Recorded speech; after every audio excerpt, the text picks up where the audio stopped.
Today in this video we will discuss the capillary fluid dynamics. Before discussing the proper topic, that is the fluid dynamics across the capillaries, I would like to discuss some special structure regarding capillaries. Up till now we have discussed the structure of the arteries and the veins and their functions and abnormalities related to these vessels. Today, in this video, we will focus mainly the structure and the function of the capillaries. All these vessels constituting the arterioles, metarterioles, then capillaries, venules, all these constitute the microcirculation. Most purposeful functional part of the circulation are these. Regarding the arterioles, their internal diameter is 10 to 15 micrometer. They are highly muscular and can change diameter and so blood flow control to individual tissue. Follow that we have the metarterioles which connect the arterioles with the capillaries. Before starting the proper structure of the capillary, we have the precapillary sphincter, and it has a very important role as it regulates the blood flow to the capillary. So in many conditions it becomes very helpful as it is going to a regulator of the blood flow to the capillary. How it is behaving, why it is behaving so? Because it has smooth muscle fiber and circling that point. I will show you with the diagram also, but you must appreciate this one, that any capillary fluid dynamics that is affected by the precapillary sphincter. If it allows the blood flow, only then there will be diffusion and other transport mechanisms will take place through the capillaries. After the capillaries we have the venules. This is the microcirculation diagram showing you the arterioles, metarterioles. You must appreciate these capillary sphincters, and I have told you that actually they are the smooth muscle encircling the vessel, so that they are acting as sphincter and regulating the blood flow going to the capillaries.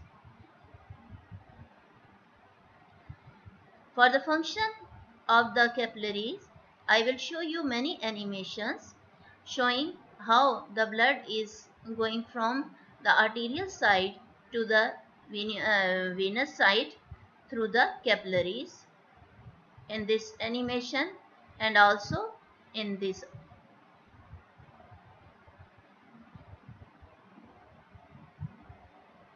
Showing the pre-capillary sphincter also. This one.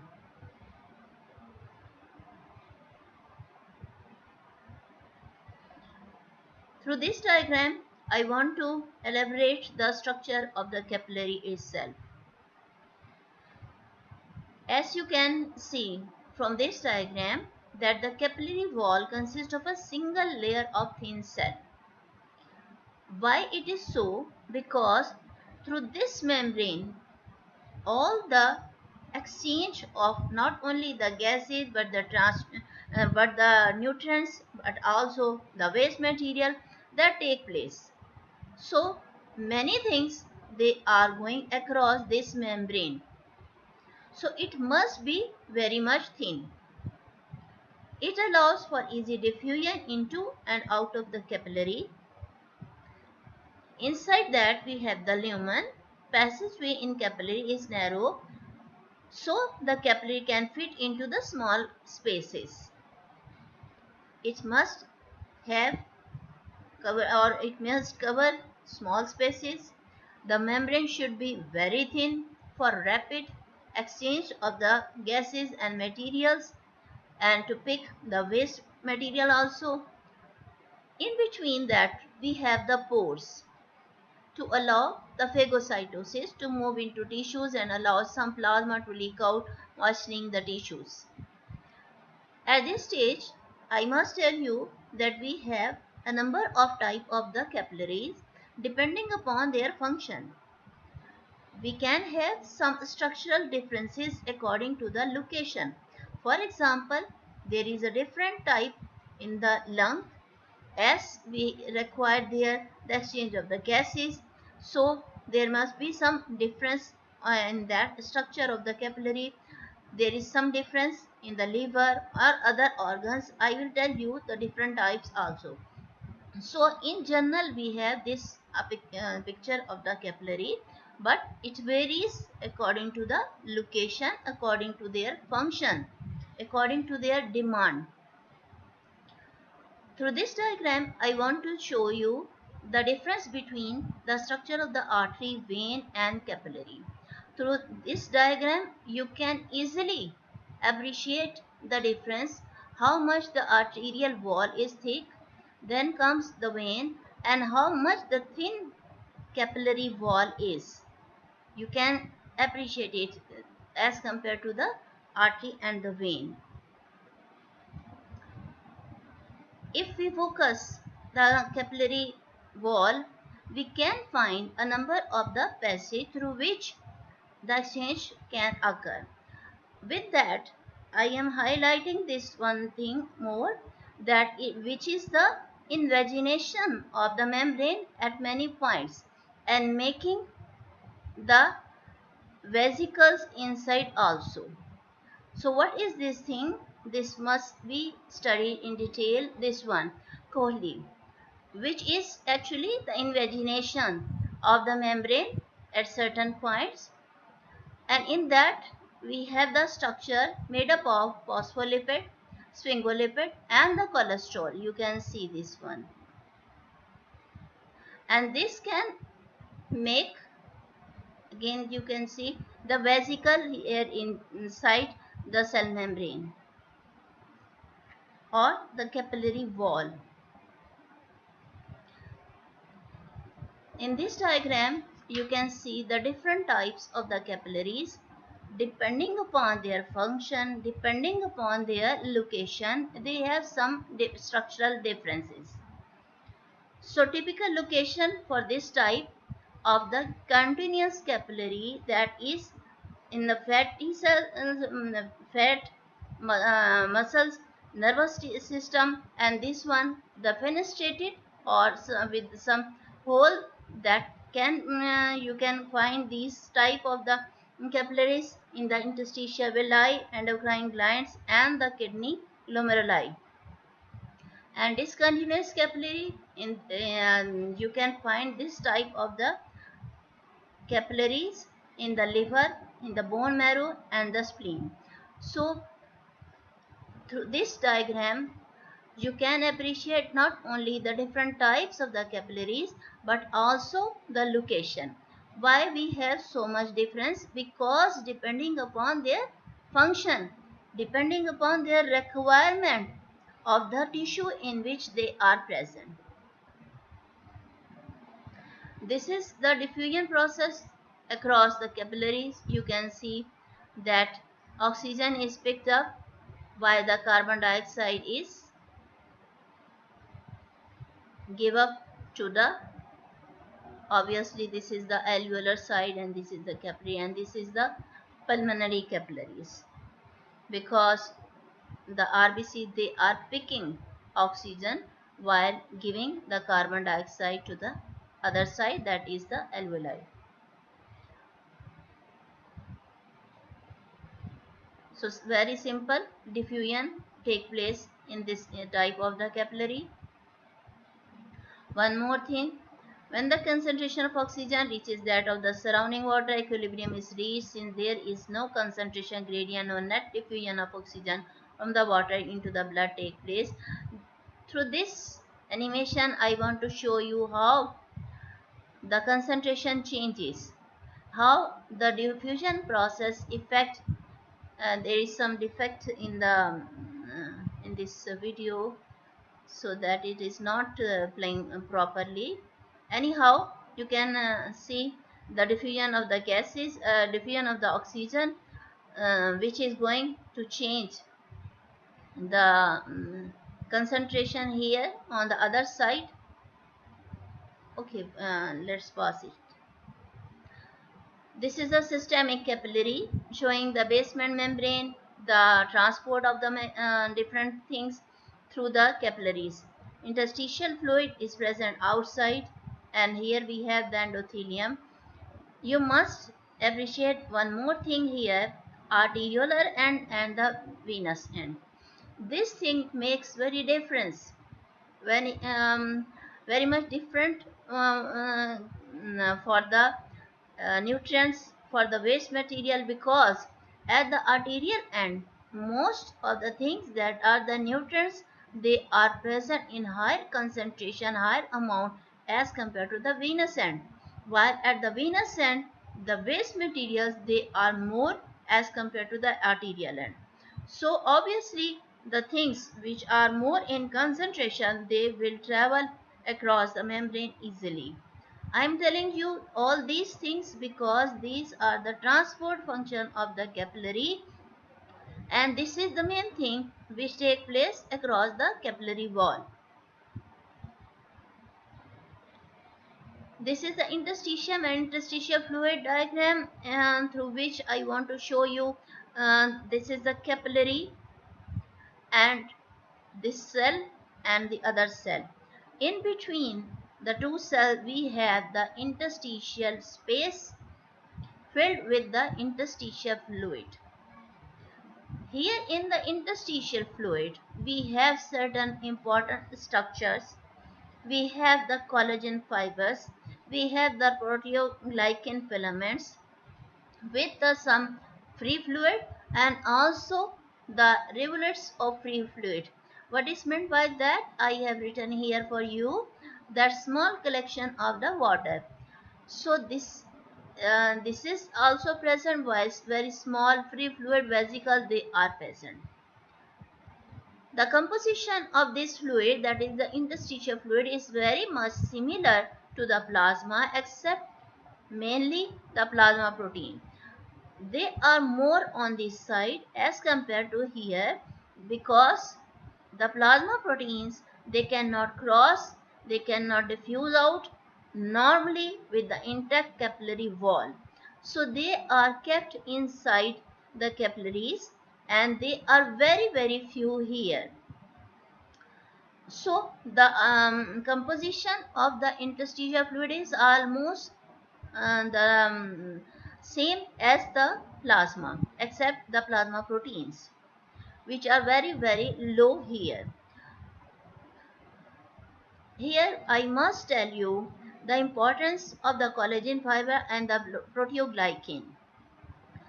These are the fibers which are giving somewhat strengthening this space, and because of this meshwork, the fluid which is almost the same to the plasma, that is enclosed in this type of the meshwork. One more thing, the consistency of this fluid is just like the gel. So it is not 100% free fluid, and it is not easy that this fluid comes out.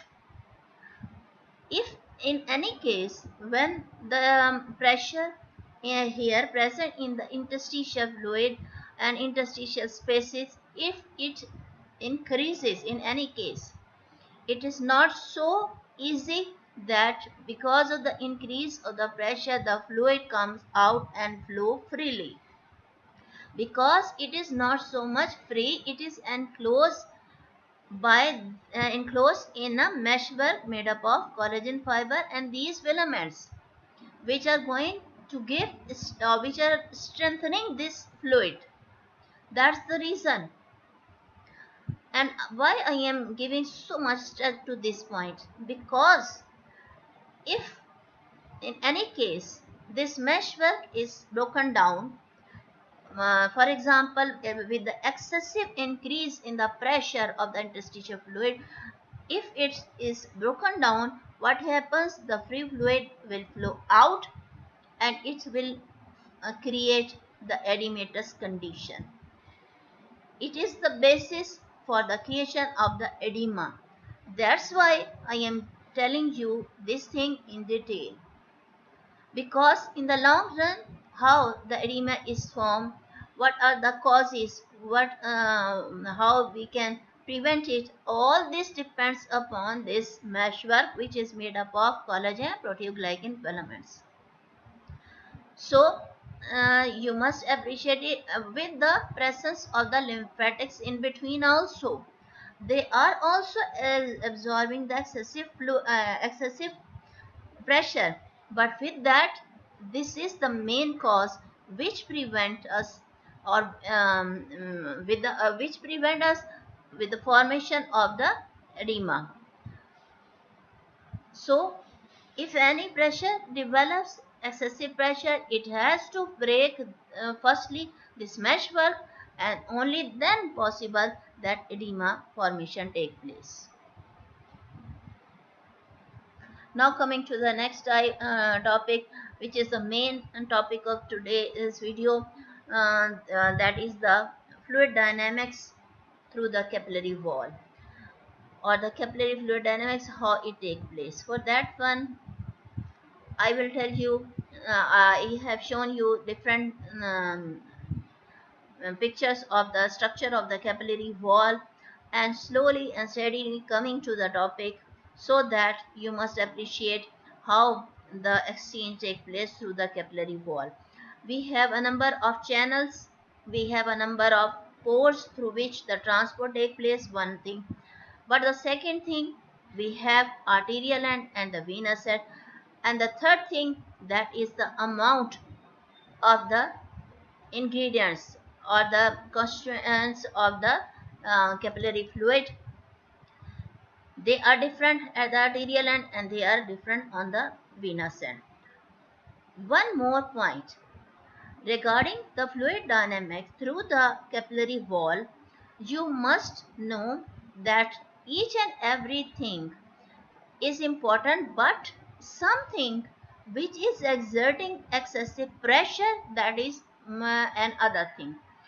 So something that is related to the actual transport, that depends upon the things which are exerting pressure. If we study the pressure across the capillary wall, what is the pressure inside the capillary, how it is managed, and what is the pressure outside the capillary wall. Balance of these pressure, that will be the actual answer of the fluid dynamic across the capillary wall. We have studied the diffusion of the gases across the capillary wall regarding oxygen and carbon dioxide according to the arterial end and at the venous end. But on the whole, how the capillary fluid dynamics take place, that must be studied separately. For that one, this is the thing which I should mention, that you must appreciate the arterial and venous end.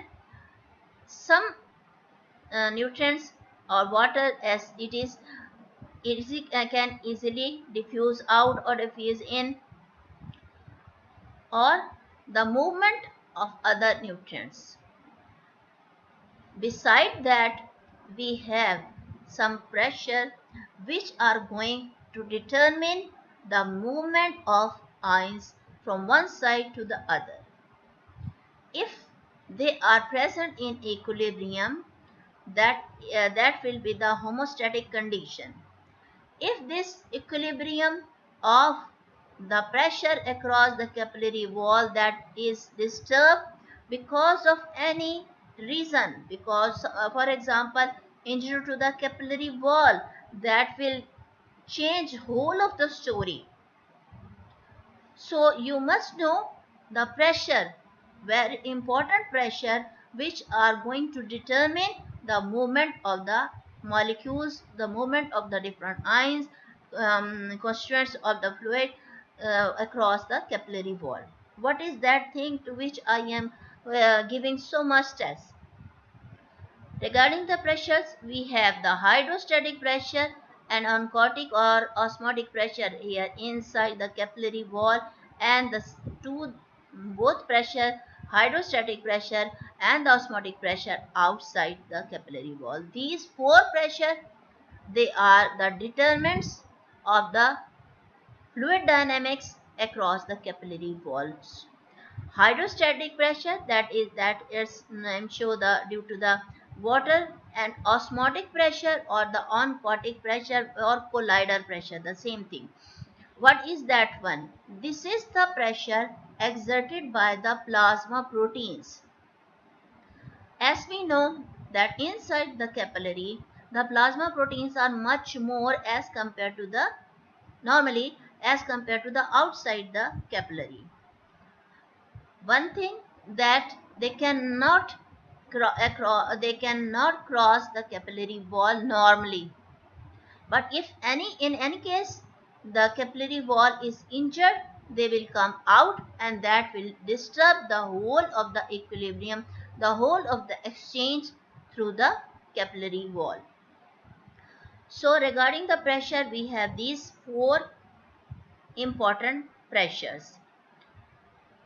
Now coming slowly to the actual topics, that are the capillary pressure, hydrostatic pressure, the interstitial fluid pressure, and inside that the plasma colloidal osmotic pressure due to the presence of the plasma protein, and outside also the interstitial fluid colloid osmotic pressure. So the what is that one? Why I am showing here the arrows? What is that thing? Now coming to this point, please listen my wording carefully and try to understand. This is simple solute and solvent movement. I am discussing the plasma proteins again and again. They are more inside the capillary. You simply consider these particles as the solute particles.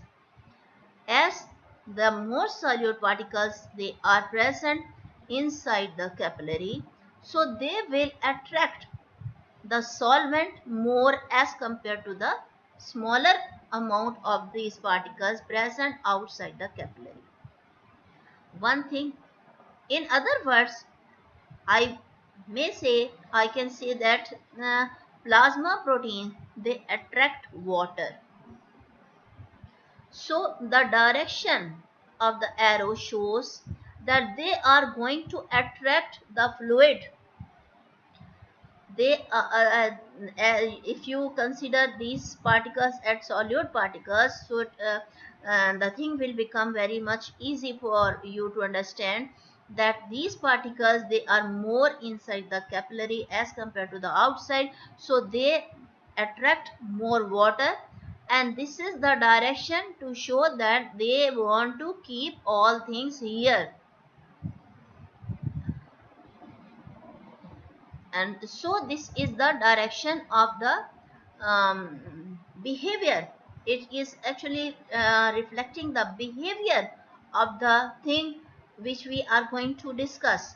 That is, if it is the hydrostatic pressure, the arrow will show how it is going to behave inside the capillary and outside the capillary wall. So the capillary, in the end, I short my or description about the fluid dynamics. Capillary hydrostatic pressure, that tends to force the fluid outward through the capillary membrane, that is the hydrostatic pressure. While the interstitial fluid pressure opposes filtration when value is positive. In any case, you must see the next one. Then I will tell you one more thing. Plasma colloidal osmotic pressure opposes filtration, causing osmosis of water inward through the membrane. That is, these particles, they are attracting water. One thing, you can say that these are the solute particles which are more inside the capillary as compared to the outside. So the solvent is lesser in amount in the capillary while outside the capillary wall. So the simple diffusion of the water or the solvent will take place from outside to the inside. I am changing my words again and again so for a better understanding for these statements, so that you must appreciate, must understand all this thing, because in whole of this chapter this is the most important thing which can be asked and which will be applied further in the kidney unit or in other units where we will find the transport mechanism across the capillary wall or the edema formation. For that you must be clear about all these forces, which are two hydrostatic pressure and two oncotic or osmotic pressure. Hydrostatic pressure and osmotic pressure inside the capillary, hydrostatic pressure and osmotic pressure outside the capillary. Balance between these four forces, that will be the determinant of the fluid dynamics of the capillaries. If any disturbance take place in this one, that will disturb the homeostatic condition. These are the four determinants of the fluid dynamics across the capillary wall. So you must give attention to these one, and this is the most important thing in whole of the chapter. So that's why I am discussing these things again and again and in detail. As compared to the plasma colloidal osmotic pressure, we have the interstitial fluid colloidal pressure that promotes filtration by causing osmosis of fluid outward through the membrane. And this statement, that is the behavior of the plasma protein, behavior of the protein particles or behavior of the water across the capillary wall. How is they are going to behave here? So the net will be the this one. You can have this one. This is the colloidal osmotic pressure, capillary and interstitial, and this is the interstitial hydrostatic pressure and the interstitial and the capillary uh, um, interstitial pressure. So we can summarize that capillary hydrostatic pressure can be determined, how it is can be how we can measure this one. It can be determined by micropipette method or grammetric method. It is not so important, but you must give attention to the balance between the four forces. So I must come to the next thing, that is the thing. Plasma protein and colloid osmotic pressure. 75% of the total colloid osmotic pressure of the plasma results from the presence of the albumin, and 25 is due to the globulin. Why it is so? As the size of the albumin is much larger, so it regarding the pressure, it is going to exert more pressure as compared to the other plasma proteins. So we have and this thing in mind, that because of the high molecular weight of the albumin, it must be considered more as compared to the other plasma proteins. So when we talk about the colloidal osmotic pressure, that we must keep in our mind that it is exerted mainly by the albumin as compared to the others. For example, the globulin, that is exerting a part, and other plasma proteins, they have very little role regarding the pressure. If we talk about the clotting mechanism, you will give more importance to the fibrinogen as compared to these one. But regarding the pressure, because it depends upon the size, it depends upon the molecular weight mainly. So we here in the capillary fluid dynamics, we will consider albumin more as compared to the other plasma proteins.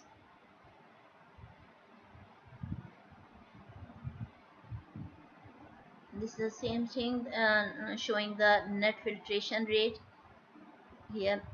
Forces at the arterial end. Now I am going to summarize all my discussion that um, the forces at the arterial end of the capillary shows a net filtration pressure of 13 mmHg. Now I am using the exact pressure value, how they are exerting, and also the direction, either it is positive or negative. Depending upon that, now we are going to summarize it with its values. So the net filtration pressure is 13 at the arterial end, tending to move fluid outward through the capillary pores. This 13 mmHg filtration pressure causes on average about 1 by 200 of the plasma in the flowing blood to filter out the arterial end of the capillary into the interstitial spaces each time the blood passes through the capillary. So this is the main story about the things or the pressure exerted at the arterial end, that the capillary pressure is 30, the interstitial fluid pressure negative, that is 3, and interstitial fluid colloidal pressure, which is 8. So the total outward force becomes 41, while the inward force, that is 28. Net outward force will be 13, which shows the net movement of the molecules from the inside, from the capillary arterial end to the outside of the capillary end. So because of the presence of these pressures that are determining the direction of the fluid movement. So at the arterial end, the net outward force is more as compared to the inward force, so that the molecules, they will travel outward at the arterial end as compared to the venous end. So this is the again the same thing written in other um, format. Now coming to the venous end, forces tending to move fluid inward, that is the plasma colloidal osmotic pressure, which is 28. Forces tending to move fluid outward, different forces, that are the capillary pressure at venous end 10, negative interstitial pressure, that is 3, interstitial fluid colloidal pressure 8. So net outward force is 21, inward force is 7. So a small amount of fluid flows from arterial end to the venous end. So this is the summary which about the pressure at the venous end. Forces tending to move fluid inward, that is 28. Forces tending to move fluid outward, that is 21. The difference is 7, which is going to determine the movement of the direction of the movement of the fluid at the venous end. The same thing at the venous end. Stalling equilibrium for capillary exchange, stalling forces, all these forces named as stalling forces. And for the question, we may ask you describe the stalling forces occurring at the arterial end, at the venous end, in the capillaries. So the amount of the fluid filtering outward from the arterial end of the capillary equal almost exactly the fluid returned to the circulation by absorption. So you must appreciate this point also. that the slight disequilibrium that does occur accounts for the fluid that is eventually returned to the circulation by way of the lymphatics. The pressure in the arterial and the venous capillaries are averaged to calculate mean functional capillary pressure for the entire length of the capillary, and this calculates to be 17.3 mmHg. So the net result, that is the total capillary circulation, we can find the net equilibrium between the total outward force, that is the 28.3 mmHg, and the total inward force, that is the 28 mmHg.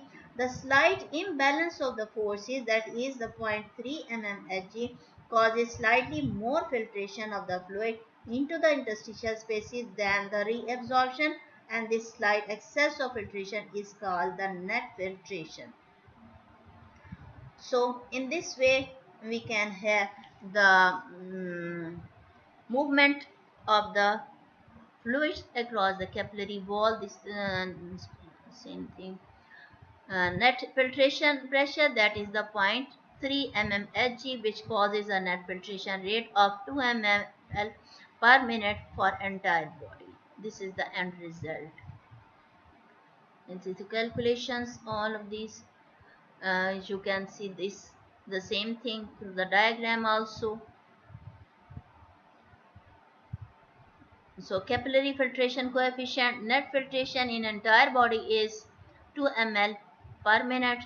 It is the net filtration rate per minute per mmHg pressure in whole of the body minus kidney. What is meant by that? Because in the kidney we have the different function, and that will be discussed while you will study the renal unit in second year. Uh, but you here shortly I can tell you that because of the different function of the kidney, we have the different filtration. In the kidney you can have not only the filtration but reabsorption, but also the secretion. All these mechanisms, they are going to determine the net movement of the ions in the renal capillaries. So that is a very different topic. At this stage you must leave it. Here you should consider the whole or entire body system. In that we have the net filtration rate per minute per mmHg pressure in whole of the body, that is the 2 ml per minute. And it is the in a whole of the body we can have, it is net result is the 6.67 ml per minute per mmHg. Differs in various tissues, as I have told you already and show the diagram. Very small in brain and muscle, large in subcutaneous tissue and intestine, very large in kidneys and liver. Capillary pressure increases, it causes edema. This thing you must keep in your mind. But here we are helped by the lymphatics. So 20 mmHg increase in capillary pressure above 17 will result in 68 times more filtration that cannot be carried away by lymphatics. If decreases, more absorption of fluid take place. So with this we complete our story, we complete our topic. The next inshallah we will study the lymphatic and lymphatic system. So okay, Allah Hafiz, thank you.